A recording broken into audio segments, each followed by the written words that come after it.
Assalamualaikum warahmatullahi wabarakatuh. Kita akan membahas mengenai korelasi.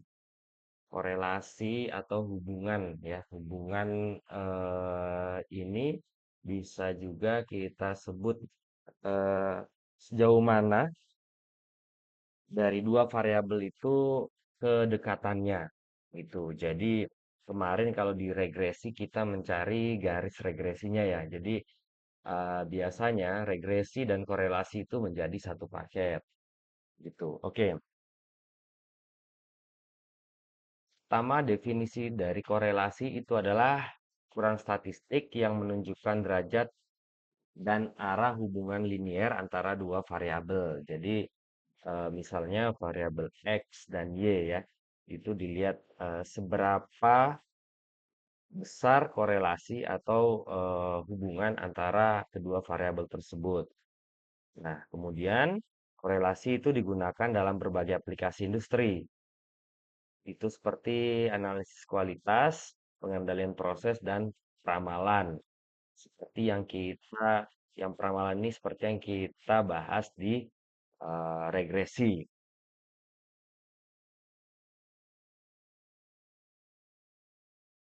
Oke, selanjutnya jenis-jenis korelasi.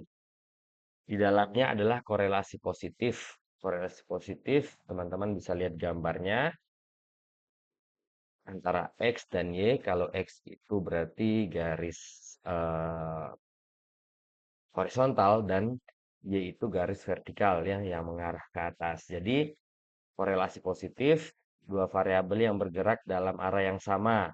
Misalnya kenaikan suhu dapat meningkatkan laju reaksi kimia.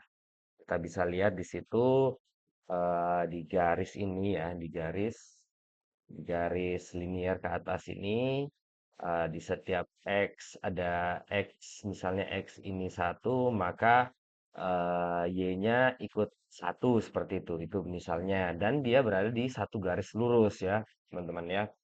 Kemudian korelasi nol atau zero correlation, eh, ini tidak ada hubungan linier ya, yang garis linier itu garis lurus antara dua variabel. Misalnya tinggi karyawan dan tingkat produksi per jam. Jadi tidak ada hubungannya tinggi karyawan dengan tingkat produksi di suatu perusahaan misalnya atau di suatu manufaktur. Jadi titik-titiknya random gitu ya teman-teman ya. Random. Jadi titik-titik datanya random. Kemudian korelasi negatif ini sama dengan korelasi positif, tapi dia mengarah dari arah berlawanan ya. Misalnya peningkatan waktu pemeliharaan ini mungkin mengurangi jumlah kerusakan mesin. Jadi semakin sering misalnya di X apa namanya di Y itu pemeliharaan tingkat pemeliharaannya tinggi, maka kerusakan mesin nol misalnya seperti itu. Atau satu, nol nggak mungkin ya, satu misalnya. Semakin sering dirawat mesinnya, maka kerusakan mesin itu semakin rendah potensi kerusakannya. Nah, misalnya di paling ujung sini itu tidak pernah dirawat mesinnya, maka tingkat kerusakan di sini di X ini itu akan lebih tinggi. Nah, ada dua macam koefisien korelasi. Yang pertama itu adalah korelasi Pearson ya, Pearson, Pearson correlation itu simbolnya R, di mana korelasi ini mengukur kekuatan dan arah hubungan linier ya antara dua variabel interval atau rasio. Jadi data interval atau data rasio ya. Di sini teman-teman bisa lihat rumusnya R sama dengan ada variabel-variabel di dalamnya, variabel X dan variabel Y. Nah, ini ada dua rumus, tinggal teman-teman pilih mau pakai yang lebih terasa lebih mudah yang mana ya. Nanti hasilnya akan sama. Ini nanti kita akan bahas contoh soalnya. Yang pertama, apa tadi korelasi Pearson dan yang kedua adalah korelasi Spearman ya. Ini digunakan untuk data ordinal atau data yang tidak memenuhi asumsi normalitas ya. Ini biasa rankingan, biasa digunakan pada data-data ordinal. Misalnya hubungan apa itu namanya peringkat individunya misalnya ada hubungan dia sering membaca dan dia mendapat peringkat satu. Tapi tentu membaca sini dikasih peringkat satu, 2, 3, 4, atau 5 seperti itu. Nanti kita lihat contohnya. Seperti ini rumusnya ya. Rho sama dengan satu dikurang 6. 6 ini adalah eh, angka tetap ya dari Spearman sudah apa namanya ditetapkan angkanya 6. Jadi silakan teman-teman mencari apa arti angka 6 ini. Ya, ada artinya. Jadi kalau menurut Spearman itu adalah angka yang ketetapan karena dari faktorial ya, seperti itu. Coba nanti teman-teman bisa cari sendiri di referensi-referensi yang terdapat di internet atau di buku. Kemudian perbandingan antara Pearson dan Spearman ya, di mana Pearson dan Spearman ini sama-sama metode untuk mengukur hubungan antara dua variabel. Tapi dua metode ini memiliki perbedaan dalam asumsi, penggunaan dan cara perhitungannya ya. Yang pertama, korelasi Pearson ini mengukur hubungan linier antara dua variabel kontinu, ya, dua variabel kontinu. Dan variabel biasanya ini yang sudah berdistribusi normal, ya, dan memiliki hubungan linier. Kemudian yang ketiga sensitif terhadap outlier karena menggunakan nilai asli data. Misalnya kalau misalnya kita ambil data suhu ya 30 sampai 60 ya datanya seperti itu ya. Kalau misalnya di Spearman nanti angkanya kita harus rankingan di situ. Kita harus menggunakan perankingan. Misalnya 1 sampai 5 tadi itu ya. Ini biasa kita gunakan kalau Spearman ini kita baca dulu, kita lihat dulu perbandingannya, perbedaannya. Spearman ini mengukur hubungan monotik antara dua variabel ordinal atau kontinu. Kemudian digunakan untuk data yang tidak harus berdistribusi normal atau linier dan lebih robust atau kuat terhadap outlier ya, ditahan karena menggunakan peringkat data.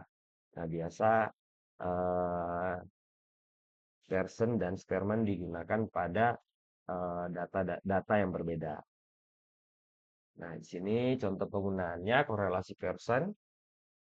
Misalnya, analisis hubungan antara suhu dan tekanan dalam studi fisika.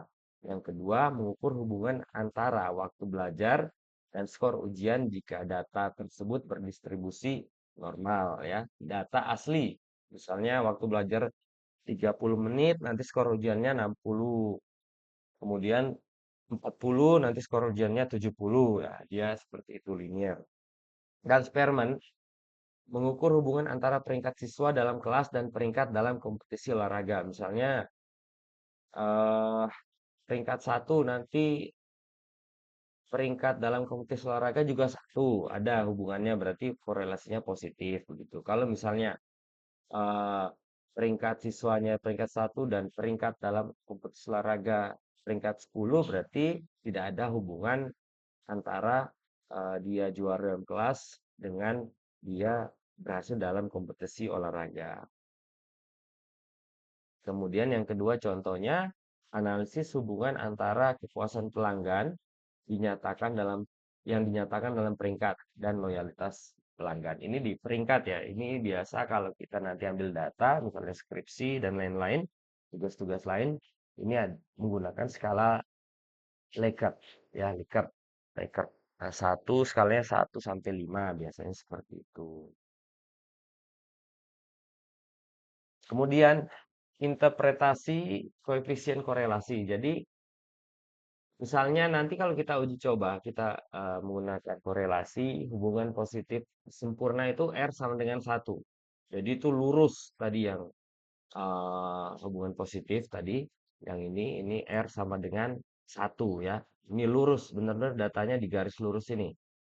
Kemudian negatif 1, negatif sempurna ya, ini perfect negative correlation. Kemudian yang eh, R sama dengan 0 itu tidak ada hubungan sama sekali, tidak ada hubungan linear, jadi random datanya. Nah, Kalau kita lihat di sini, misalnya kita hubungan korelasinya tadi R lebih besar dari nol dan lebih kecil dari 0,3 itu kita sebut korelasinya lemah.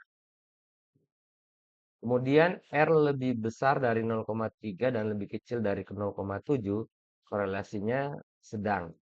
Dan R itu lebih kecil daripada R lebih besar daripada 0,7 dan lebih kecil dari 1 itu korelasinya kuat. Berarti di antara 0,7 sampai 0, sampai 1 itu korelasinya kuat ya.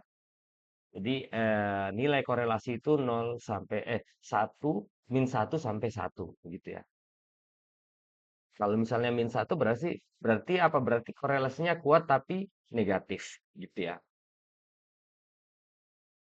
Nah, kemudian studi kasus dalam industri, mungkin teman-teman bisa baca di sini juga, bisa lihat sendiri, di mana tadi kita sudah bahas di awal, itu digunakan dalam analisis kualitas, pengendalian proses, dan ramalan atau prediksi. Ya, itu contoh-contoh korelasi yang dapat digunakan dalam studi kasus di industri, seperti itu.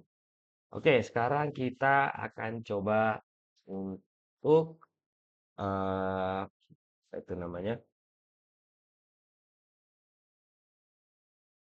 Contoh kasus ya, contoh studi kasus. Baik, di sini saya sudah ada data, teman-teman. Ini kita pakai data kemarin waktu regresi ya. Regresi ini ya, teman-teman bisa lihat di video saya yang pertama. Kemudian ini kita coba menggunakan kita studi kasus tentang korelasi Pearson ya, Pearson. Oke, datanya kita pakai data kemarin. Pertama ada X dan Y.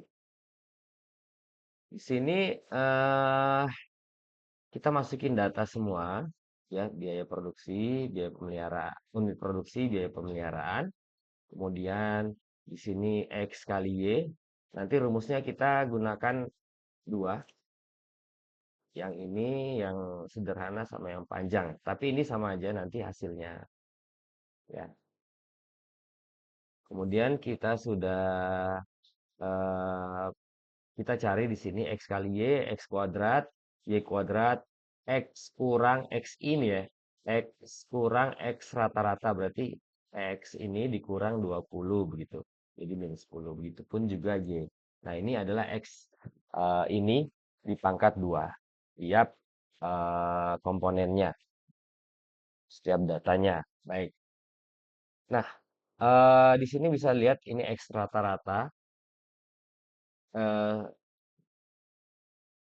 ini kita sebut rata ya. Rata atau rata. Rata. Dan konsisten kita pakai huruf kapital semua. Oke, ratanya ini, kemudian totalnya ini. Oke ya, total dari X ini sampai N-nya 5, begitupun juga Y, dan seterusnya. Oke, kita akan menggunakan korelasi Pearson di sini. Yang pertama ini, R ini, ya kita tinggal masukin angka-angkanya aja.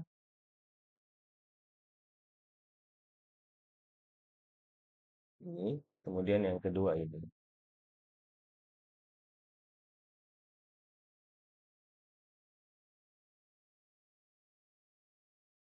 Hasilnya seperti ini ya.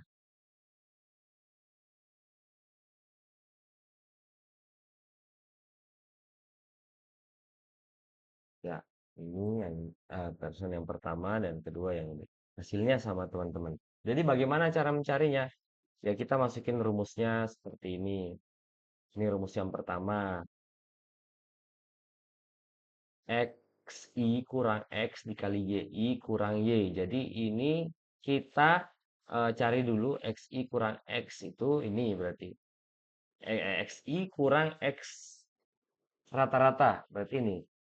Ini ya, XI kurang X rata-rata. YI kurang Y rata-rata ini. Nanti ini kita kalikan di sini. Terus ini adalah sum atau perjumlahan ya. Jadi ini 10 kali 3 minus 10 kali 3,4. Misalnya data pertama. Nah, ini 34 ya. Kemudian data kedua minus 5 kali 1,4 ini 7. Seperti itu. Nah, kemudian setelah kita proses, nah hasilnya adalah minus 75. Atas ini minus 75. Kemudian dibagi SQRT ya, SQRT atau square root ya, akar kuadrat. Nanti ini sama ini XI dikurang X rata-rata tapi dipangkat 2. Nanti mana hasilnya? Hasilnya adalah ini. XI ya, dikurang X rata-rata ini semua, kemudian ini dipangkat 2. Teman-teman bisa lihat ini satu-satu ya. Ini minus 10 dipangkat 2 kan jadi 100. Nah, ini sudah ada kodenya pangkat 2 di sini. Gitu, kemudian eh, dikalikan YI kurang Y rata-rata di pangkat 2. Nanti ini juga hasilnya. Tapi jangan lupa di akar kuadrat. Nah, nanti rumusnya seperti ini ya. Ini SQRT I11 mana ini dan J11 mana yang ini 23,2. Nah, hasilnya adalah 0,984. Kemudian yang kedua sama caranya, sorry, sama input datanya nanti seperti ini hasilnya. Kalau mau satu-satu, silahkan nanti seperti ini. Jadi yang pertama kita cari dulu nih, N kali XY. Ini N-nya berapa? N-nya 5 kali XY. Ini N kali A9 dikali D11. D11-nya mana ini? Kita satu-satu kita cari ya. 35 dari mana? Dari square root apa akar kuadrat ini N dikali X kuadrat dikurang X semua X di pangkat 2 atau B11 ini X semua X pangkat 2 ya, tinggal dimasukkan nilai-nilainya kan sini kita sudah cari X pangkat 2 itu berapa totalnya. Nah, ini dia beda ya, X kuadrat sama X kuadrat yang di sini sama sini beda. Jadi ini X kuadrat yang langsung jadi, itu yang mana? Ini, 11 ini. Ya, X kuadrat langsung jadi. Kalau X terus dikuadratkan yang mana? Yang ini. 100 dikuadratkan. Nah, kalau kita lihat ini, D11 ini 100 dikuadratkan. Jadi begitu ya, hati-hati ya. Kemudian hasilnya ini dibagi ini dan eh, R-nya adalah 0,98. Ini artinya apa? Artinya dia negatif ya. Korelasinya negatif, hampir satu. Ini kalau kita apa itu namanya? Kita bulatkan ke atas ini jadi satu. Minus satu. Nah, minus satu ya. Oke, coba kita lihat hasilnya. Hasilnya seperti apa kalau kita di data di apa kita tampilkan di chart. Misalnya kita gunakan chart, oh kita ganti chartnya jadi line ya. Bentar.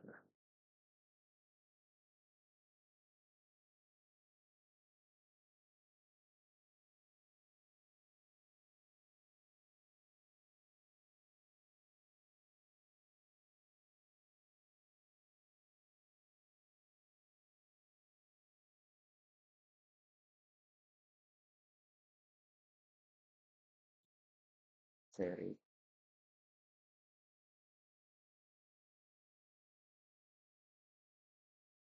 Saya kurang, oh ini trend line. Mudah-mudahan ini benar ya.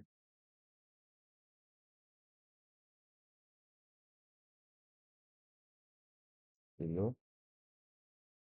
Kalau di Excel gampang. Ya, ini karena spreadsheet ya, jadi agak berbeda dengan Excel.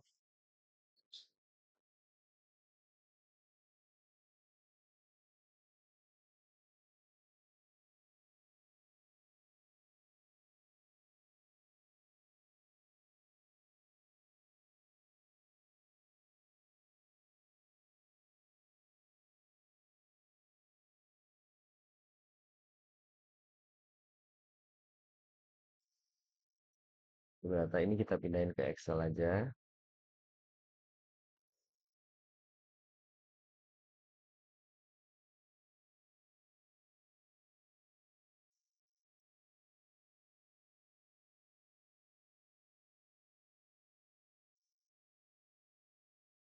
Kita jadikan data.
Nah, seperti ini dia negatif ya. Ini kita oh ini sebentar ada masalah sedikit. Hapus dulu.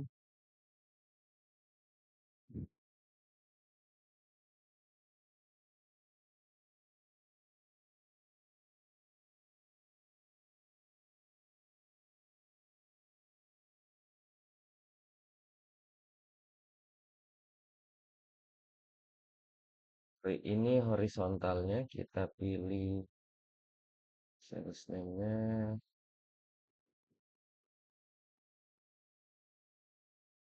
next series-nya ini. Eh,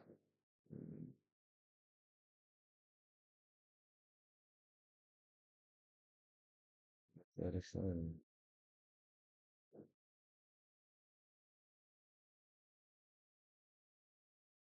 Nah, teman-teman bisa lihat di sini ya, negatif arahnya. Nah, ini dia. Kalau kita keluarin R-nya tadi, coba sama nggak ya?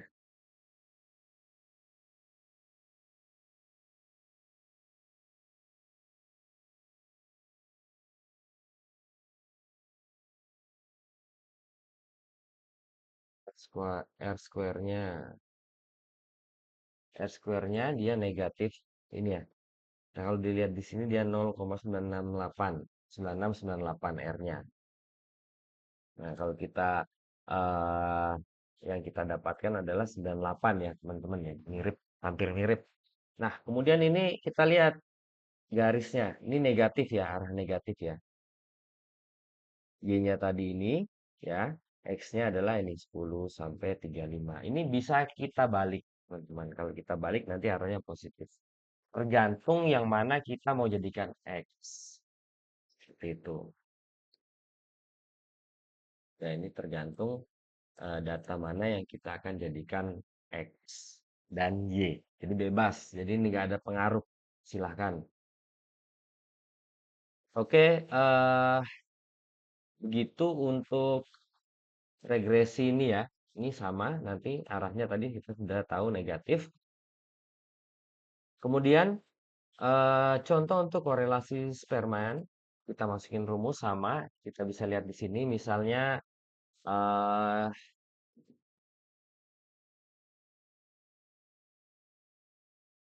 ada individu ya. Kalau tadi kita bilang N ini individu, hubungan antara eh, hubungan antara peringkat aktivitas fisik dan kebugaran. Ini mau dilihat korelasinya seperti apa.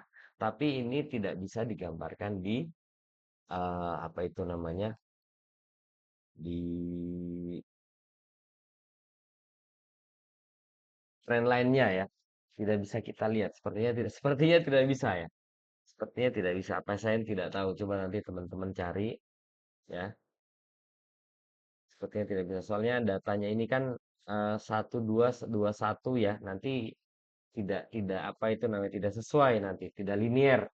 Karena memang tadi ini dibilang bukan kalau Spearman ini tidak menggunakan data linear. Seperti ini nanti misalnya peringkat aktivitas fisiknya satu, ada individu satu ya, si A ini dia peringkat aktivitas fisiknya nilainya satu, peringkat satu, kemudian peringkat kebugarannya dua, ini dua, ini satu. Nah, di sini tiga, sini empat, ini dekat sekali. Kita bisa masukkan rumus ini. Nanti hasilnya adalah 48 dibagi 990. 48 dari mana? Yang ini atas. 990 yang mana ini yang di bawah. Terus hasilnya ini dikurangi 1 dikurangi 0,0485 nanti hasilnya 95% atau dia R-nya ya kalau kalau di korelasi metode korelasi Pearson dia R, kalau di Spearman dia rho ya, kayak bentuk P ini rho. Jadi 95 sen ya, 0,95. Jadi dia linear juga kalau kita cari.